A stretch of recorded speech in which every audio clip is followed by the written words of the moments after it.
नमस्कार भाइयों, कैसे हैं आप सब। आज हम लोग बिहार पुलिस के लिए एक सेट प्रैक्टिस करने जा रहे हैं। वो सेट प्रैक्टिस जो ये बुक आपको दिखाई दे रहा है रफ्तार का, इसका सेट प्रैक्टिस संख्या 3 करने जा रहे हैं। और सेट प्रैक्टिस 3 का जितना महत्वपूर्ण क्वेश्चन है उसको लेकर आए हैं और एग्जाम में जो इसकी संभावना ज़्यादा है उसको लेकर आए हैं।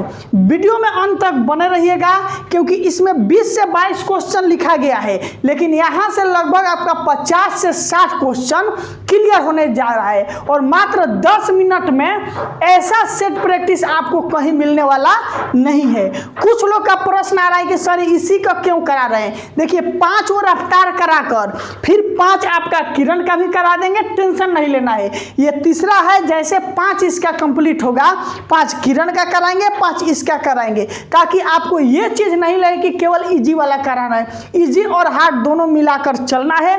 और सेट प्रैक्टिस में अधिकतर वही क्वेश्चन कराया जा रहा है जिससे आपका कंसेप्ट क्लियर हो के एग्जाम में पूछे जाने की संभावना ज़्यादा हो। इसलिए आप मेरे साथ मात्र 10 मिनट बने रहिए और यहाँ से लगभग 50 से 60 क्वेश्चन क्लियर करके जाइए। और सुबह में साइंस जरूर देखिए और शाम में जीके जरूर देखिए और दोपहर में सेट प्रैक्टिस में मेरे साथ बने रहिए। चलिए अब हम स्टार्ट करते हैं, इसलिए वीडियो को लाइक कमेंट जरूर कर दीजिएगा।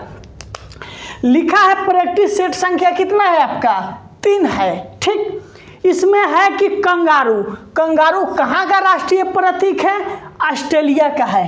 कंगारू कहाँ का राष्ट्रीय प्रतीक है, ऑस्ट्रेलिया का है। तो कमेंट में आपको ये बताकर जाना है कि भारत का राष्ट्रीय प्रतीक क्या है। कमेंट में क्या बताना है कि भारत का राष्ट्रीय प्रतीक क्या है। आज का प्रश्न आपके लिए यही रहेगा कि भारत का राष्ट्रीय प्रतीक क्या है। कमेंट जरूर करना इस चीज को। अगला है कि मणिपुरी मार्शल आर्ट कौन सा है, थांग ता कहाँ की मार्शल आर्ट है, मणिपुर की आपका है। वॉल स्ट्रीट ये कहाँ का शेयर बाजार है, न्यूयॉर्क का ये आपका एक शेयर बाजार है। कौन सा, वॉल स्ट्रीट। ये देखिए प्रैक्टिस सेट 3 का पूरे इजी क्वेश्चन को हमने नहीं उठाया है, कुछ मॉडरेट क्वेश्चन को उठाया है ताकि जो आप नहीं जानते हैं वो चीज़ आपको क्लियर हो जाए, कुछ सीखने को मिले। अब ये नहीं क्वेश्चन लेकर आए हैं कि बिहार का मुख्यमंत्री कौन है और भारत का रक्षा मंत्री कौन है। ये चीज़ आप देखते रहिएगा। जो अच्छा क्वेश्चन है जिससे आपको जानकारी कुछ मिले उसी चीज़ को प्रैक्टिस कीजिए। अगला है कि सारे जहां से अच्छा हिंदोसिता हमारा, इसको किसने लिखा, मोहम्मद इकबाल के द्वारा लिखा गया। सारे जहां से अच्छा हिंदोसिता हमारा। उसके बाद एक सुने होंगे राष्ट्रगान जो है जन गण मन, ये रविंद्रनाथ टैगोर के द्वारा। उसके बाद सत्यमेव जयते लिखा गया बंकिम चंद्र बनर्जी के द्वारा। और एक चीज याद रखिएगा, सत्यमेव जयते का जो लिखा गया ये बंकिम चंद्र बनर्जी के द्वारा, लेकिन ये नारा किसने दिया, बाल गंगाधर तिलक के द्वारा। अगला है विश्व का सबसे पुरानी हवाई अड्डा कौन सी है।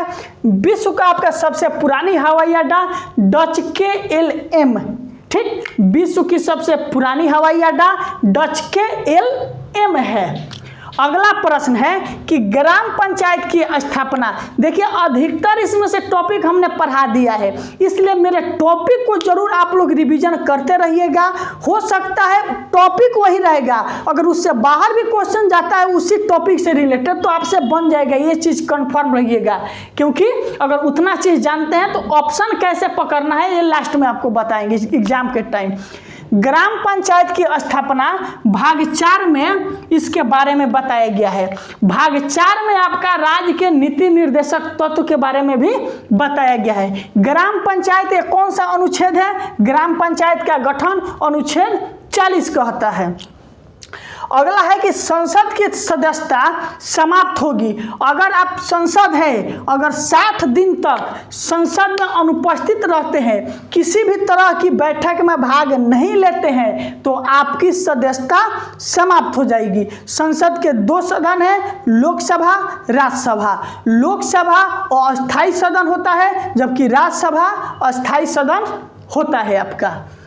अगला है कि भारत एक धर्मनिरपेक्ष राज्य है। इस बात को कहाँ पर बताया गया?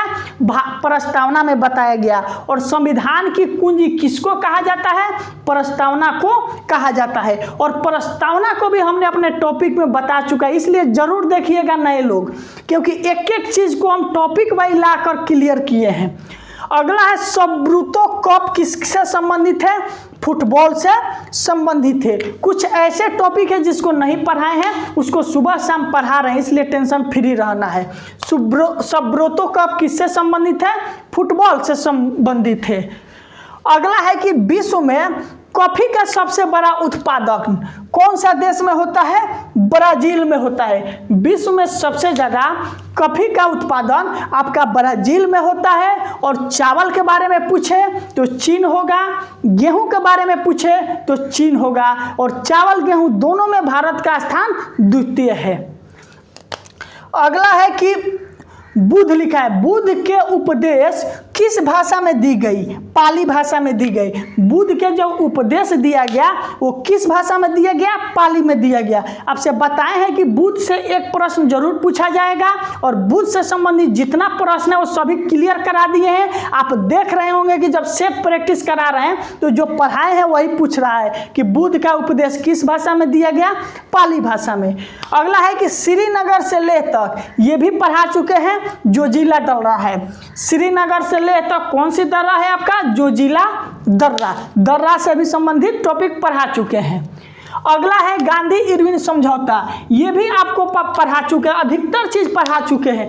गांधी इरविन समझौता 1931 ईस्वी में होती है, और 1932 ईस्वी में पूना पैक्ट होता है, जिसमें गांधी जी और अंबेडकर जी के बारे में बात होती है। निर्वाचन से संबंधित जितने भी अनुसूचित जाति के लोग हैं उनसे संबंधित। आर्य समाज की स्थापना किसने किया? आर्य समाज की स्थापना दयानंद सरस्वती के द्वारा किया जाता है। किसका? आर्य समाज की स्थापना। अगला है कि अशोक के धम्म का मूल संदेश क्या था? देखिए, अशोक के धम्म का मूल संदेश था शांति और अहिंसा। अशोक के धम्म का मूल संदेश क्या था? ये चीज बताए थे आपको, शांति और अहिंसा। एक अब साइंस में घुसिए। साइंस से पूछा जाएगा कि डीएनए का फुल फॉर्म डीऑक्सीराइबोन्यूक्लिक एसिड होता है। याद रखिएगा, डीएनए का फुल फॉर्म डीऑक्सीराइबोन्यूक्लिक एसिड होता है। इसी में अगर आपसे पूछना हो तो पूछ सकता है आरएनए का फुल फॉर्म राइबोन्यूक्लिक एसिड होता है। अगला है कि रक्त का कौन सा घटक भोजन और कार्बन डाइऑक्साइड CO और N का नाइट्रोजन का परिवहन करता है? तो आपका प्लाज्मा होता है।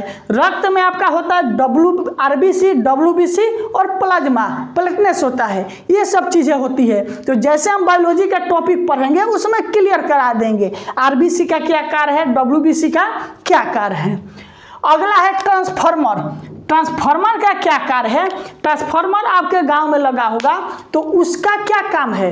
वो आपके वोल्टेज को या लो से हाई करेगा। तो गांव वाला ट्रांसफार्मर का काम है वोल्टेज को लो करना। 11,000 वोल्ट आ रहा है तो उसको 440 सप्लाई करना और धारा को बढ़ा देता है। देखिएगा कि एक ट्रांसफार्मर पर ज़्यादा वोल्टेज पर लोड पड़ता है तो धारा का मान घट जाता है, और वोल्टेज को कम करना ट्रांसफार्मर का काम है। अगला है रासायनिक परिवर्तन। मक्खन का खट्टा होना, ये क्या है? रासायनिक परिवर्तन। दो तरह का परिवर्तन होता है, एक भौतिक परिवर्तन, एक रासायनिक परिवर्तन। भौतिक का मतलब होगा कि फिर से मिल जाए, जैसे बर्फ से पानी, पानी से बर्फ, बर्फ से पानी, पानी से बर्फ।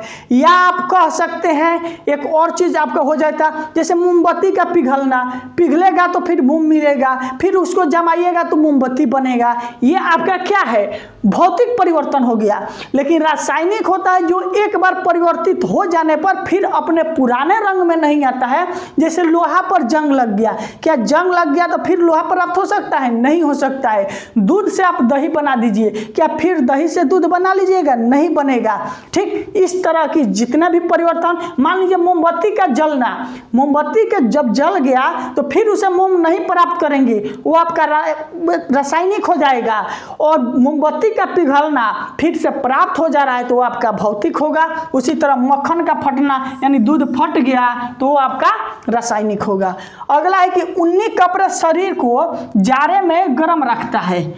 ये किस कारण है? ये उष्मा का कुचालक होता है। एक होता है उष्मा का सुचालक, एक होता है उष्मा का कुचालक। कुचालक का अर्थ हो गया कि उसमें उष्मा का चालन नहीं होता है, जिससे सबसे अच्छा उदाहरण क्या है? लकड़ी होता है। ठीक उष्मा के कुचालन में सबसे, देखिए उष्मा का कुचालक सबसे अच्छा लकड़ी माना जाता है। और उन्नी कपड़ा का क्या कार्य है? यहाँ से दोनों क्वेश्चन क्लियर होगा।